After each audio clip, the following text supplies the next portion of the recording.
Bonne année! Bonne année! Bonne année les gars! Salut tout le monde, j'espère que vous allez bien. Bonne année les gars, je suis trop contente de vous retrouver dans cette première vidéo de l'année 2021. Évidemment, je nous souhaite à tous qu'elle soit meilleure que l'année 2020. En même temps, ça va être difficile de faire pire. Le bonheur, l'amour, la réussite, mais surtout la santé. On va s'arrêter là parce que ça commence déjà à être lourd. Et quoi de mieux pour commencer l'année que vous donner mes petits conseils contouring pour ressembler vraiment à une badass bitch. Aujourd'hui, on va apprendre à contourer les gars. Je tiens à préciser que je fais cette vidéo à titre éducatif pour transmettre mon savoir. Je suis pas du tout en train de prôner le contouring. Je précise parce que j'ai fait une vidéo le mois dernier sur ma chaîne où je vous explique pourquoi je me maquille plus au quotidien, où je prône le no make-up et tout ça. Donc là vous allez me dire elle fait un contouring, genre c'est pas cohérent. J'ai pas envie que vous croyiez que je me moque de vous. Ici on va pas parler de mon avis personnel sur le contouring, c'est juste une vidéo purement technique pour comprendre ce que c'est et savoir comment bien réussir son contouring. Mais je sais que vous voulez quand même mon avis personnel, alors le voilà. Évidemment le contouring c'est pas du tout quelque chose que je fais dans ma vie de tous les jours. D'ailleurs au quotidien je me maquille plus. Je fais pas non plus un contouring tous les week-ends quand je me fais un make-up. Le contouring à proprement parler c'est vraiment un truc que je fais très rarement, genre une ou deux fois dans l'année pour des événements. Si j'ai un mariage, si j'ai une soirée d'anniversaire qui je sais va se finir très tard, ou bien un réveillon du 1er de l'an. Et encore quand je dis contouring, je vais pas faire vraiment toutes les étapes que je vais vous montrer dans cette vidéo. Donc j'ai pas changé d'avis, je prends toujours le no make-up au quotidien.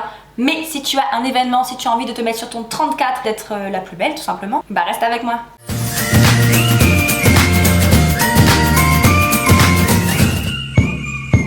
Avant de commencer, je vous précise juste que j'ai déjà fait mes yeux et mes sourcils. C'est juste pour qu'on se rende plus compte en fait du avant et après le contouring. C'est parti! Dans cette vidéo, je vais vous apprendre à faire un contouring avec des produits liquides ou bien crémeux en fait, parce que je trouve qu'on peut être tellement plus précis qu'avec de la poudre et surtout ça permet vraiment que les produits se fondent bien les uns dans les autres et que les couches se superposent d'une manière très jolie et très harmonieuse, qu'avec de la poudre c'est plus difficile. Pour commencer, je vais appliquer mon fond de teint. Moi j'utilise le Born This Way de chez Too Faced. C'est le fond de teint que j'utilise au quotidien et je l'aime trop parce qu'il est vachement crémeux. Du coup ça va être très facile de venir travailler le bronzer dedans. Je précise quand même la teinte de mon fond de teint, c'est la teinte Ivory parce qu'il a des sous-tons dorés très jolis. Et comme j'ai la peau assez pâle en fait, j'aime bien mettre des sous-tons dorés, ça rapporte un peu de vie au visage. Là je descends bien mon fond de teint dans mon cou. C'est quelque chose que je fais toujours déjà parce que comme j'ai la peau claire, ça me permet vraiment que mon visage matche mon corps en fait et que tu sais il n'y ait pas de délimitation, genre vraiment la trace de fond de teint qui s'arrête ici, enfin en 2021 stop quoi. Du coup je descends toujours bien bas dans mon cou et surtout aujourd'hui parce qu'en fait vous allez voir après avec le bronzer on va venir le travailler ici dans ces zones là aussi. Et s'il y a une base de fond de teint en dessous, mais ça va être beaucoup plus facile de laisser tomber. Voilà, maintenant que j'ai ma base, on va pouvoir commencer à travailler. Ce qu'il faut bien comprendre en fait, c'est que le contouring c'est un jeu d'ombre, c'est-à-dire que c'est vraiment un effet d'optique en fait. En fait, ce qu'on va venir essayer de faire, c'est créer des jeux de lumière avec des zones plus claires mises en avant et des zones plus foncées qu'on va venir bronzer pour créer des ombres. Et en fait c'est ce jeu de lumière entre les zones plus claires et les zones plus foncées qui va créer des fausses ombres et donc un effet d'optique. Le but du contouring c'est vraiment de venir apporter de la profondeur et de créer du contraste. Et le secret d'un bon contouring c'est la subtilité. S'il vous plaît, n'ayez pas la main trop lourde, franchement il vaut mieux y aller petit à petit, étape par étape, que d'en mettre trop d'un coup et d'avoir des grosses traces. Voilà, c'est vraiment pas joli. Les ombres ça se travaille tout doucement, c'est subtil, donc on essaye vraiment d'avoir la main légère. On veut pas ressembler à une beurette. Et on va d'abord venir apporter de la lumière avant de venir créer les ombres. Et pour ça on va commencer avec le concealer. Moi je prends le Tarte Shape Tape aujourd'hui et je vais utiliser la teinte Fer Neutral, donc c'est la 12N. Le concealer que j'utilise au quotidien c'est ceux de chez Morphe comme ça. Ils sont très bien, ils sont super crémeux, mais juste je les trouve légèrement ternes et pas assez lumineux, alors que le Tarte Shape Tape ils sont vraiment hyper lumineux et c'est de ça dont j'ai besoin aujourd'hui en fait. Donc comme j'ai dit on va essayer d'avoir la main légère, on y va doucement. Et je commence directement avec le dessous de mon œil. Et j'essaye de créer un petit triangle comme ça. Pourquoi je fais un triangle et pourquoi je fais pas juste un petit trait en dessous? Parce que le fait de créer la pointe vers le bas en fait ça accompagne la lumière on va dire le long du visage et ça aide déjà à créer la petite forme ici parce qu'après on va venir cutter avec le bronzer pour affiner et créer une petite ombre. Ensuite je vais attirer de l'attention au centre de mon visage. Donc pareil encore un petit triangle ici et je le monte un peu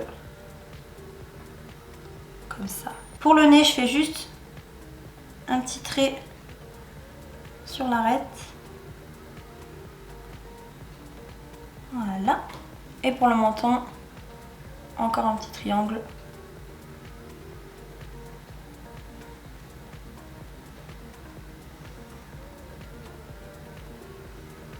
Trop belle. Avant de venir estomper, je vais juste venir mettre un petit peu de setting spray. Donc moi c'est celui de chez Morphe. Vous n'êtes pas obligé d'en mettre, c'est facultatif. C'est juste que ça permet vraiment de faire en sorte que le make-up tienne toute la journée. Et comme le Tarte Shape Tape il a un fini poudré, ben, il a tendance un peu à sécher vite. Du coup ça me permet juste de rehydrater. Quand j'estompe, là je tapote légèrement. Je veux pas déplacer la matière. C'est vraiment ce qu'il faut pas faire.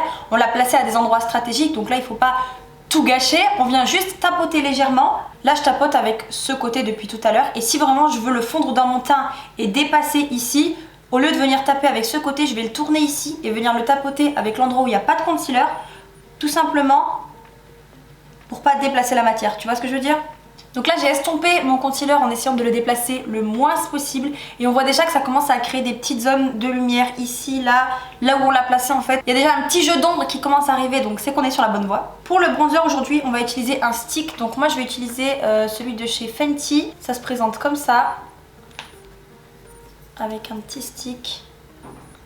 Et ça en fait comme c'est crémeux, ça va vraiment nous permettre d'être très précis sur les tracés et ensuite de venir le flouter dans le fond de teint, donc ça va être parfait. Je te remontre pour la teinte, je sais pas si tu vois, c'est vraiment des sous-tons très froids et on va pas se mentir, j'ai vraiment galéré à trouver cette teinte. Alors sachez que vous pouvez prendre des fonds de teint en stick ou des concealers en stick, franchement la différence c'est juste que c'est un peu plus épais mais nous on s'en fiche. Mais en fait c'est dans le jeu des teintes que j'ai un peu galéré, donc j'ai pas pris Fenty parce que j'adore cette marque ou voilà, c'est clairement un produit que je n'ai jamais testé donc on va voir si c'est bien. Mais j'ai vraiment juste galéré pour trouver une teinte avec des sous-tons aussi froids, avec le marron pour pas avoir l'air d'une beurette et pour que ça soit le plus naturel possible. On veut vraiment des sous-tons froids, un marron glacé et je pense que cette teinte elle va être parfaite. Le contouring ça dépend vraiment de la forme de votre visage en fait. Ça s'adapte à chacun, personne fait le même contouring parce que ça dépend en fait de ce que vous voulez mettre en avant ou au contraire de ce que vous voulez dissimuler sur votre visage. Par exemple si vous pensez que vous avez le nez trop gros ou trop long, si vous avez des bonnes joues et que vous voulez les sculpter un petit peu ou si vous avez un menton large et que vous voulez l'affiner. Enfin en fait on peut vraiment redessiner ces traits avec le contouring. Le cliché en fait du visage idéal, du contouring idéal qu'on nous vend sur tous les magazines de mode, dans les pubs, tout ça, c'est clairement un visage ovale en fait, créer un trait ovale sur son visage. Et tout ce qui est en dehors du ovale, on va venir le bronzer. Évidemment, tu n'es pas obligé de suivre ce modèle de beauté selon on sait pas qui. Tu peux clairement venir l'adapter à toi et juste venir dissimuler les parties que tu aimes moins et mettre en valeur les zones de ton visage que tu préfères. Donc là aujourd'hui, je vais vous montrer sur mon visage ce que moi je ferais pour avoir clairement un contouring de bad bitch. Mais gardez à l'esprit que vous devez l'adapter à votre visage. Pour sculpter mes joues, ce que je fais tout le temps en général, c'est que je pars du dessus de mon oreille et que je pars en direction du coin de ma bouche. Donc j'essaye de faire un trait droit comme ça à la poudre et de l'estomper. Là aujourd'hui j'ai un stick, du coup ça va me permettre d'être vachement plus précise. Ce que je vais faire c'est que je vais partir je pense du milieu de mon oreille un petit peu et je vais venir en direction toujours du coin de ma bouche. L'idée c'est quand même de suivre la forme naturelle du visage. Donc on va essayer de venir créer une petite courbe ici et pour pas aller trop loin on va s'arrêter à peu près au niveau de la pupille en fait.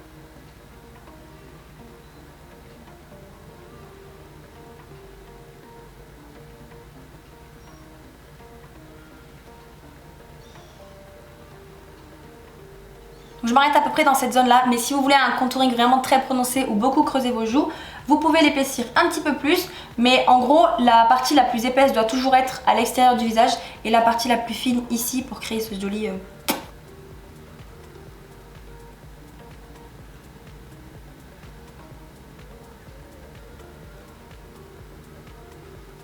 J'ai oublié de vous dire pour cette zone là, faites toujours attention à ce que ça soit ni trop haut ni trop bas parce que ça peut complètement disproportionner votre visage en fait. Donc essayez de toujours partir au repère de l'oreille en direction du coin de la bouche et de ne pas descendre trop bas ou de ne pas le faire trop droit. Maintenant on va passer au front. Alors pour le front, j'essaie de créer toujours un petit ovale ici. Voilà. Et de le créer toujours un petit peu plus foncé ici. Voilà. Je l'épaissis sur les côtés. Voilà, et là je viens créer la petite forme ovale dont je vous parlais tout à l'heure. Si vous avez un front qui est très grand, vous pouvez le descendre un petit peu plus pour donner cet effet de front plus petit. Ou si vous trouvez que vous avez le visage très large ou les yeux écartés, vous pouvez le descendre encore plus bas pour recentrer l'attention au milieu du visage. Ensuite, une fois qu'on a fait ça, on peut passer à la mâchoire. Alors là, le truc c'est de suivre la forme naturelle de sa mâchoire. On veut pas non plus s'inventer une vie. Mais là, tu vois, moi je trouve sur mon visage que parfois ma mâchoire est un peu carrée. Donc ce que je vais faire, c'est que je vais essayer de venir adoucir le trait. Donc premièrement je suis la forme naturelle de ma mâchoire et ensuite je vais essayer de venir adoucir légèrement le trait. Voilà, en fondant et en le rendant un peu plus arrondi.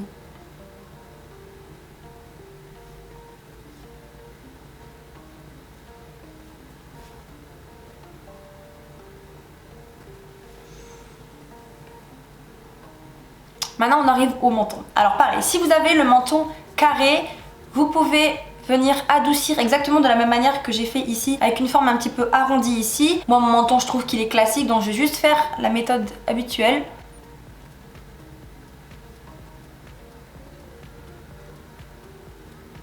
Voilà, je vais juste venir relier les deux, légèrement en pointe pour l'affiner un petit peu. Et si vous voulez encore plus l'affiner, ce que vous pouvez faire, c'est venir dépasser un petit peu ici.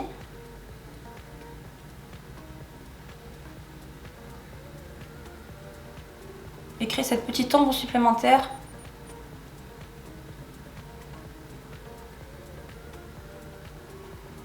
Voilà, tu vois, ça redessine un peu là. Un autre truc que vous pouvez faire si jamais vous trouvez un cou qui est, comment expliquer, pas assez mis en avant, pas assez élancé, ou que si vous trouvez que vous avez un double menton, vous pouvez créer une ombre supplémentaire ici pour venir affiner ça. Et vous descendez un tout petit peu plus bas ici. Vous le descendez un peu plus bas. Voilà, et ça va créer une ombre supplémentaire, ça va donner l'impression que vous êtes plus élancé. Donc je vous montre juste ce que j'ai fait. En fait, à l'endroit où j'ai dépassé ici, j'ai dépassé la même en dessous, mais je suis pas venue jusqu'au bout. Voilà, j'ai vraiment fait une petite ombre ici pour sculpter le visage. Maintenant, je vais passer au contouring du nez. Alors pour ça, je vais pas utiliser cet embout parce que c'est clairement trop épais pour cette zone du visage.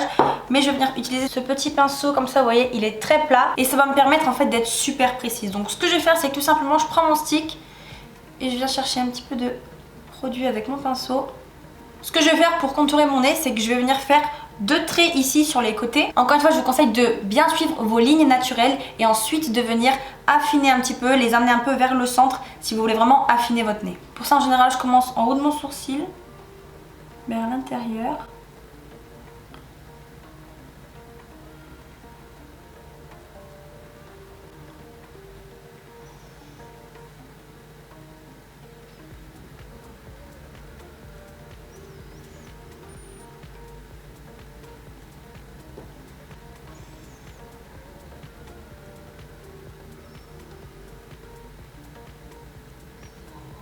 Là tu vois, j'ai pas fait un trait qui est 100% droit, genre j'ai vraiment suivi la forme de mon visage. Donc je suis descendue assez droit et à la fin je suis pas fait tout droit, j'ai fait un tout petit arrondi pour faire une petite pointe du nez un peu arrondie. Tu vois là, j'ai fait en sorte que les 2 lignes elles arrivent ici un petit peu. Je crée l'arrondi subtil mais je relie pas les 2 lignes non plus parce que je trouve que c'est pas nécessaire. Mais si vous trouvez que vous avez un nez qui est très long ou un petit peu la pointe vers le bas et que vous trouvez que c'est pas super joli, pour le remonter un petit peu vous pouvez relier un petit peu les 2 ombres ici et ça donnera encore une fois un effet de nez plus court en fait ou de nez un petit peu plus remonté. Et si jamais vous trouvez que vous avez des grosses narines ou un nez qui est très étalé, ce que vous pouvez faire c'est avec le petit pinceau, vous venez ici, bon là je vais le faire très subtilement parce que je veux vraiment pas l'affiner plus que ça, mais du coup vous pouvez venir créer ici, hop, des petites ombres. Moi je le fais comme ça mais vous pouvez mettre carrément la brosse à plat et mettre sur le retour des narines, pas au début mais sur le retour des narines, sur le ici. Voilà, vous pouvez créer cette petite ombre et ça va vous donner l'impression vraiment que vos narines sont plus petites. Je pourrais très bien m'arrêter là et c'est largement suffisant, mais si vous voulez vraiment pousser le contouring au max, je peux vous donner 2-3 petits tips. Le premier ça serait de redessiner le Cupid's bow ici, donc c'est l'arc de Cupidon. Vous pouvez faire 3 petits traits donc en suivant les lignes naturelles, donc un au milieu et 2 sur les côtés un peu plus fins.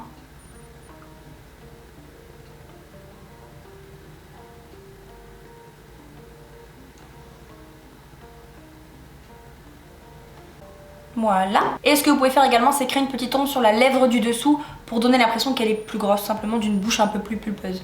Donc je pars clairement du dessous de ma lèvre.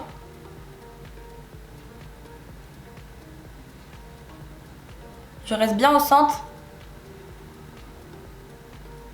Et ensuite je viens affiner sur les côtés.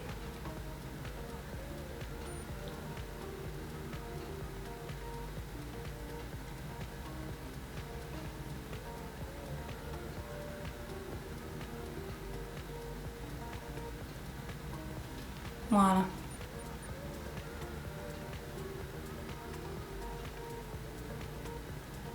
Maintenant je vais venir blender tout ça. Alors évidemment vous n'êtes pas obligé d'avoir fait vraiment tous les traits de votre visage avant de blender. Vous pouvez clairement blender au fur et à mesure. Et ça dépend d'ailleurs du produit que vous utilisez. Il y en a qui sèchent vraiment plus vite que d'autres et donc du coup qui seront plus faciles à estomper après. Après celui-là m'a l'air vraiment crémeux et je voulais vraiment tout vous montrer avant d'estomper. Donc c'est parti. Juste avant de commencer, je précise exactement comme pour le concealer, ce qu'on veut pas, surtout pas, c'est déplacer la matière. On l'a placé à des endroits stratégiques, il ne s'agit pas de venir tout gâcher maintenant, on veut juste flouter en fait pour que ça soit plus naturel, parce que là c'est vraiment très marqué, mais voilà, on va pas venir déplacer la matière quoi. Donc je tapote légèrement pour flouter tout ça. Sur les bords de votre visage, notamment le front, faites attention à bien flouter sur la hairline juste ici pour pas que ça soit trop fake et que ça soit au contraire le plus fondu et le plus naturel possible. Pour les joues en fait là ce qui est pratique avec cette éponge, donc elle vient de chez Morphe, c'est que là tu vois c'est très fin et je peux vraiment utiliser cette partie là pour venir estomper cette ligne qui est assez fine sans trop venir la déplacer. Bon là j'ai tout estompé sur mon visage sauf mon nez et mon arc de Cupidon et pour faire ça je vais pas utiliser encore une fois ça parce que c'est trop épais. Du coup je vais prendre une petite brosse comme ça qui est biseautée et assez plate. Et clairement pas de produit sur ma brosse, hein, elle est propre. Et je vais juste venir repasser dessus pour flouter légèrement en suivant bien la ligne.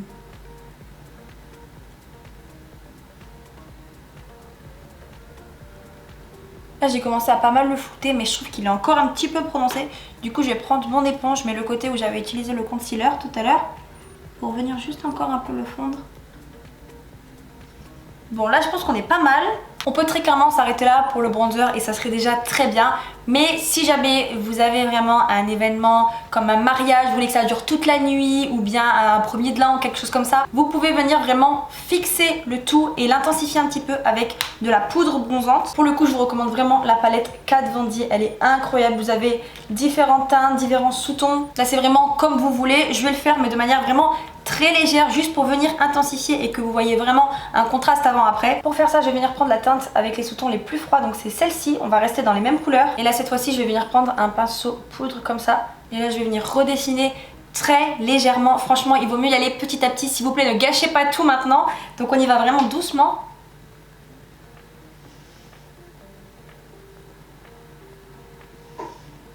Il s'agit juste de venir intensifier légèrement quoi. Je sais pas si tu as remarqué là mais tu vois je tiens mon pinceau vraiment très loin. En temps normal quand je bronze je le tiendrai plus comme ça. Là je veux vraiment avoir la main légère, je le tiens bien loin pour que ça soit pas appuyé trop fort et que ça soit léger quoi. Vous savez ce que j'ai oublié de faire? J'ai oublié d'estomper mon arc de Cupidon. Si vous avez mis un petit peu de poudre bronzante par-dessus votre concealer en stick, du coup vous avez intensifié un petit peu les zones d'ombre et du coup je vous conseille de ne pas vous arrêter là et de venir aussi intensifier les zones de lumière. Pour ça, toujours la palette Kat Von D, on va prendre les deux couleurs les plus claires, pas celle-ci, elle est vraiment trop pigmentée, trop beige, mais voilà les deux plus claires ça sera parfait. Encore une fois vous n'êtes pas obligé de prendre les mêmes, n'importe quelle poudre pour le visage blanche ou très claire fera l'affaire. Pour ça je vais venir prendre un côté de mon éponge qui est propre, je prends un petit peu de poudre claire et là je vais venir repasser sur les zones de lumière là où j'ai mis le concealer tout à l'heure. Donc on commence par le dessous de l'œil. Toujours on suit le triangle. Encore une fois cette éponge est bien pratique, j'ai mis de la poudre ici et je vais suivre l'arête de mon nez. Les gars si vous n'avez pas cette éponge, qu'est-ce que vous faites? Achetez-la, c'est vraiment la meilleure éponge au monde. Même juste pour appliquer le fond de teint, rien que pour ça elle est parfaite. Elle est hyper dense en fait et du coup elle aspire moins de produits que par exemple la marque Beauty Blender que vous pouvez trouver chez Sephora ou partout ailleurs, qui du coup est la marque un petit peu référence sur le marché que tout le monde utilise. Je comprends pas pourquoi celle-là franchement elle est sous-cotée, je vous jure. Elle est trop bien. Et il y a une zone tout à l'heure qu'on n'a pas mis en lumière, une zone en fait où on n'a pas fait grand chose, où on est vraiment entre deux trucs. On veut pas la mettre en lumière mais on veut juste la nettoyer un petit peu, c'est pour ça qu'on n'a pas mis de concealer tout à l'heure mais qu'on va mettre un peu de poudre maintenant. C'est la zone en fait ici là, celle qui est sous le concealer mais avant le bas de la joue. Si vous regardez mes vidéos depuis un petit moment, vous savez que c'est une zone que j'aime bien venir éclaircir ici, que j'aime bien venir nettoyer un petit peu pour que ça soit un peu plus propre, un peu plus joli. Et là ça va venir vraiment intensifier le bronzer là et là. Donc voilà ce que ça donne pour le contouring, je vous laisse apprécier le avant-après. Voilà tout le monde, cette vidéo est terminée. J'espère que ces petits conseils vous auront été utiles et que maintenant vous allez être des pros du contouring. Si vous avez appris quelque chose et si ça vous a plu, mettez un petit pouce ou un petit commentaire, ça me fait trop plaisir. Tu peux même t'abonner à ma chaîne si le cœur t'en dit. D'ailleurs, il y a pas mal de nouveaux ces derniers temps, donc bienvenue sur ma chaîne. Venez me suivre sur Instagram, c'est vraiment là où je partage mon quotidien et c'est là où vous êtes au courant de tout avant tout le monde. Merci d'avoir regardé cette vidéo jusqu'au bout, je vous aime et je vous dis à bientôt dans une prochaine vidéo. Ciao!